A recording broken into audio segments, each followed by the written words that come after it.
কুমিল্লার দেবিদ্বার উপজেলার ফতেহাবাদ ইউনিয়নের সাইচপাড়া গ্রামে মৃত ফরিদ উদ্দিন আহমেদের নামে সাবেক এক সেনা সদস্যের বাড়িঘর ভাঙচুর ও লুটপাটের ঘটনা ঘটেছে।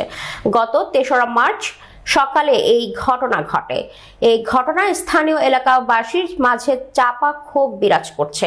ভুক্তভোগী পরিবারের সদস্যরা বলেন, বাড়িতে না থাকার সুযোগে লোকজন নিয়ে পূর্ব পরিকল্পিতভাবে মালামাল বের করে বসতঘরটি সম্পূর্ণ ভেঙে ফেলেছে। স্থানীয়রা জানেন, সেনা সদস্যের মৃত্যুর পর তার এই স্ত্রী ২ মেয়ে নিয়ে এই বাড়িতে বসবাস করত। বেশ কিছুদিন যাবৎ হোসনে আরা বেগম তার এক মেয়ের কাছে সিলেট বেড়াতে যায়। তারই সুযোগ পূর্ব পরিকল্পিতভাবে স্থানীয় আওয়ামী লীগ নেতা ও তার সহযোগীরা বাড়িটি পুরোপুরিভাবে লুট করে ভাঙচুর করে। আমার আম্মা আমার বোনের বাসায় বেড়াইতে গেছে। 40 বছর ধরে আমার আম্মা এই ঘরে থাকতো।